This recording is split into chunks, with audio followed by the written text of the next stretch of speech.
आजकल तो उलमा हजरात हमें बताते हैं कि रोजे की हालत में आपने अपनी नफसानी ख्वाहिशात पर कंट्रोल करना होता है। तो मुझे ये बताइएगा कि ये हदीसें जो हैं जिनमें आ हजूर को रोजे की हालत में बोसा और मुबाशरत वगैरह लिखा है, ये सारी अहादीस गलत है नदीम भाई? सर, दीन के मामले में जितना झूठ बोला गया है, आपको भी पता है कि सबसे ज्यादा जो झूठ बोला गया है और सबसे ज्यादा इस किताब को पढ़ी जाने वाली किताब अल्लाह की किताब है, और ना समझ के पढ़ी जाने वाली भी किताब यही किताब है। जो तिलावत में लगे हुए हैं दूसरी यानी जो इस हिदायत लेने के बजाय तो उसको सवा का जरिया बना लिया और उसको तो समझने के बजाय। इमाम बुखारी ने अपने पास से ये झूठ हदीस लिखी है अपनी किताब में कि पैगंबर इस्लाम रोजे की हालत में बोसा और मुबाशरत करते थे अपनी बीवियों के साथ और लड़कियों के साथ। भाई वैसे भाई थोड़ा सा जी जी जी अमजद भाई नदीम भाई जी अमजद भाई। ऐसा है कि अहदीस जो ना बुनियादी तौर पे ये तारीख में लिखी हुई तारीख की किताब है। हाँ, अपने तौर पे जो उनके पास इल्म था उन्होंने उसके मुताबिक वो सब कुछ लिखा जो उन्हें मिला, मुयसर आया। अपने तौर पे उन्होंने उसको छांटा भी, ये नहीं है कि उनको जो कुछ मिला उन्होंने सब कुछ लिख दिया। अहदीस की किताब मतलब पास बहुत ज्यादा थी। इमाम बुखारी ने 6 लाख अहादीस इकट्ठी की थी और हर हदीस को अपनी किताब में शामिल करने से पहले वो नमाज अदा करते थे और अल्लाह ताला के हुजूर इस्तिखारा करते थे, और उस इस्तिखारे की वजह से उन्होंने 5,94,000 अहादीस डिलीट कर दी और 6,000 हदीसें अपनी किताब में शामिल की अमजद भाई। और ये उनमें से नहीं, वो ठीक। अच्छा, मगर इसके बावजूद ये सारी की सारी तारीख की किताब है। जो असल सबसे बुनियादी चीज है ना, हमें समझना असूल क्या है, दीन का असूल क्या है। हमसे सर इसका मतलब ये है कि अगर आप ये कह रहे हैं कि इमाम बुखारी ने रोजे की हालत में पैगंबर इस्लाम के बोसे और मुबाशरत का जिक्र करके पैगंबर इस्लाम पर झूठा इल्जाम लगाया है। मेरी गुजारिश सुने, जो तारीख है ना उसको तारीख रहने दे। अच्छा, जो असल सबसे बुनियादी चीज आपके साथ जो मसला है ना वो ये है कि पहली चीज हम हर चीज को डिफाइन करेंगे, किस चीज को किस जगह पे रखना है। दीन इस्लाम जो है ना वो सबसे पहली चीज जो है वो हुक्म आएगा कुरान पाक से, नबी करीम और अमल उसका आएगा नबी करीम सल्लल्लाहु अलैहि वसल्लम की जात से। अच्छा, सबसे पहले हमें ये देखना कि हुक्म क्या मिला हमें।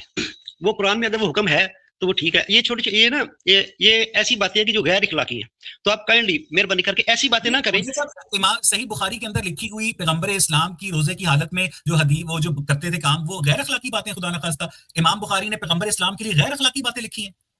हाँ जी, एक मिनट सर, देखें आपके जाती मामला घर में कुछ होंगे, आपके जाती मामला वो दिखाए तो नहीं जा सकते, मीडिया पे तो नहीं दिखाए जा सकते। क्या दिखाए जा सकते? मैं पैगंबर भी नहीं हूं ना सर। हाँ जी बिल्कुल। अगर वो लिखी गई है तो इसलिए लिखी गई है कि वो पैगंबर थे, उन्होंने ये कोशिश की कि उनकी जिंदगी को किसी हद तक डिफाइन किया जा सके, ऐसा हो सकता है। ठीक है, तो इसका मतलब इसी तरह इमाम बुखारी ने पैगंबर इस्लाम की जाती जिंदगी पर झूठ बांधा। नहीं, मैं ये नहीं कह रहा उन्होंने झूठ बांधा। उन्होंने अपने तौर पे कोशिश की, दीन को समझाने की कोशिश की, उनको गलत नहीं कह सकते। उन्होंने अपने तौर पे कोशिश की, मगर उसका मतलब ये नहीं कि ये ऐसी बातें जो है ना, कुछ चीजें जो ऐसी हैं कुछ जो पर्दे की चीजें, आप काइंडली उनको पर्दे के पीछे रहने दिया करें।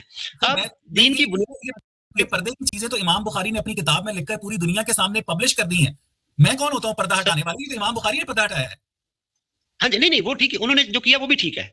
अच्छा, अब हम जैसे कह लें ना कि आपकी जाती बात करेंगे, आपकी पर्सनल बात करेंगे, आपको गुस्सा आएगा ना, इसी तरह पर्सनल इसको डिबेट नहीं बना सकते। ये दीन नहीं है। हाँ, दीन की एक माइनर सी चीज है, एक ऐसी माइनर सी चीज है जिसका दीन की बुनियाद से कोई तल्लुक नहीं है। नहीं अमजद साहब, ये माइनर चीज सच है या ये माइनर चीज झूठ है? क्योंकि उलमा कराम मुसलमानों को ये कहते हैं कि रोजे की हालत में अपनी बीवी के करीब जिनसी ख्वाहिश लेकर नहीं जाना चाहिए, अपनी नफसानी ख्वाहिशात पर कंट्रोल करना चाहिए। लेकिन सही बुखारी की हदीस ये कहती है कि पैगंबर इस्लाम रोजे की हालत में अपनी बीवियों का बोसा भी लिया करते थे, मुबाशरत भी किया करते थे। सर, मैं तो पैगंबर इस्लाम का दिल से एहतराम करता हूं, ठीक है ना। मैं बताइए कि इमाम बुखारी जो है उन्होंने पैगंबर इस्लाम का एहतराम नहीं किया। उनकी जाती जिंदगी अगर थी भी तो ये तो वो तो इस्लामी तालीमात के खिलाफ काम कर रहे हैं। पैगंबर मुबाशरत की बात तो मुमकिन ही नहीं है ना। ये तो कुरान ने इस चीज में तो कुरान में इस चीज का हुक्म आ गया। क्या ख्याल है? अच्छा, मैं नदीम भाई कुछ कहना चाह रहे हैं। जी नदीम भाई सर, वजाहत के साथ कुरान में है कि रफसा लिखा हुआ है कि वहाँ पे जब रोजे की हालत में आप रफसा नहीं कर सकते ना, तो फिर क्या बुखारी साहब ने कुरान की तालीम हासिल नहीं की थी?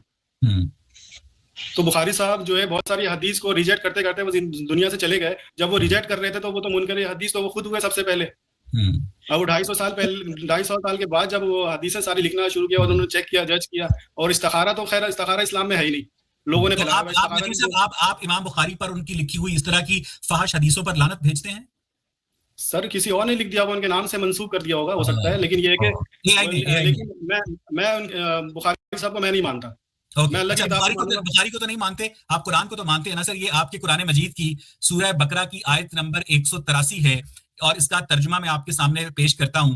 ए ईमान वालों, तुम पर रोजे फर्ज किए गए हैं जैसे तुमसे पहले लोगों पर या उम्मतों पर फर्ज किए गए थे, ताकि तुम परहेजगार बन जाओ। ये आपके सामने सूरह बकरा की आयत नंबर 183 जिसमें रोजे की फर्जियत का हुक्म कतई तौर पर दिया गया था। अब आप मुझे ये बताइए कि इसी कुरान के अंदर कौम लूत का जिक्र है, कौम आद का जिक्र है, कौम समूद का जिक्र है, यानी उनके ऊपर भी रोजे फर्ज नहीं किए गए थे, रोजे फर्ज किए गए थे, उसके बावजूद वो मुत्तकी नहीं बने और उनको आपके अल्लाह को अजाब देकर उनके नन्हे बच्चों समेत मारना पड़ा। आपका अल्लाह रोजे से पिछली अकवाम से वो मकासद हासिल नहीं कर पाया। और ये जो आपकी आयत कह रही है कि सूरह बकरा की आयत नंबर 183 के रोजा रखने के बाद आप मुत्तकी बन जाते हैं, तो नदीम भाई मुझे ये बताइएगा कि एक मुत्तकी शख्स जो है अपने दोस्त की 6 साल बच्ची जो है उससे निकाह करता है, एक मुत्तकी शख्स जो है तोहफे में मिलने वाली औरत से बगैर निकाह के बेटा पैदा करता है, एक मुत्तकी शख्स जो है वो क्या मुंह बोले बेटे की बीवी को तलाक दिलवाकर घर में बीवियों की लाइन लगी हुई है उससे शादी करता है। नदीम भाई सर देखिए, सबसे पहले देखिए वो आप जो ना आयत पेश की आपने, या अय्युहल्लज़ीना आमनू कुतिबा अलैकुमुस सियामु कमा कुतिबा अलल लज़ीना मिन क़ब्लिकुम लअल्लकुम तत्तक़ून। ए लोगों जो ईमान लाए हो तुम पर रोजे लिख दिए गए हैं, वहां पे फर्ज नहीं लिखा हुआ है। तो कुतिबा का मतलब है लिख दिए गए हैं, कातिब माने लिखने वाला, कुतिबा माने लिख दिया गया। रोजे फर्ज नहीं है। नहीं, एक बात समझाना चाह रहा हूं मैं आपको, रोजे फर्ज नहीं है, रोजे फर्ज है कि नहीं है? फर्ज है लेकिन लिख दिए गए हैं। कुतिबा, एक बात समझाना चाह रहा हूं मैं आपको कि मिसाल के तौर पे बहुत से तर्जुमा में लिखा हुआ होगा, बहुत से तर्जुमा में लिखा होगा कि फर्ज लिख दिया, ठीक है। फर्ज अगर वहाँ पे फर्ज अल्लाह हो, फर्ज आगे जाके फर्ज लिखा हुआ है अल्लाह ताला ने बहुत जगह पे, तो वहाँ तो मुझे आपकी ऑडियो वापस आ रही है, आपने हैंड फ्री लगाई है? नहीं सर, हैंड फ्री तो नहीं लगाई मैंने। सर आप एक दफा स्टूडियो एग्जिट करके दोबारा एंटर हो सर, वो ऑडियो का बहुत इशू आ रहा है सर। नदीम भाई एक दफा स्टूडियो एग्जिट करें, आपको मेरी आवाज एक दफा आ रही है, 2 दफा आ रही है? नहीं, मुझे तो ठीक आ रही है, 2 दफा आ रही है। हाँ एग्जैक्टली। चले इतनी मजे की बातें चल रही हैं और मैं बिल्कुल भी स्ट्रीम से हाथ नहीं होना चाहता। ठीक है अमजद साहब, आप अपनी बात कंटिन्यू करें। जी सर। तो रोजा अगर इंसान को मुत्तकी बनाता है तो मुत्तकी इंसान जो है अपने 6 साल बेटी से तो निकाह नहीं करता है ना, मारिया किप्तिया से बगैर निकाह के बच्चा भी नहीं पैदा करेगा, मुंह बोले बेटे की जो बीवी है उसे तलाक दिलवाकर शादी भी नहीं करेगा। ये मुत्तकी इंसान पैगंबर इस्लाम की क्या?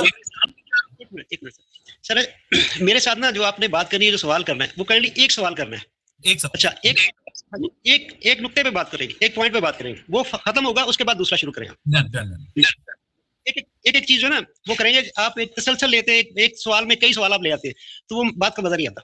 आपने जो बात करनी है ना मेरे साथ, वो ऐसे करनी है कि मुझे एक नुक्ता देना है, मैंने उस पर बात करनी है। ठीक है। मैं आपको जो नुक्ता देना चाह रहा हूँ वो यही है सर कि सूरह बकरा की आयत नंबर 183 में रोजे फर्ज किए गए हैं जैसे कि तुमसे पहली उम्मतों पर फर्ज किए गए थे ताकि तुम परहेजगार बन जाओ।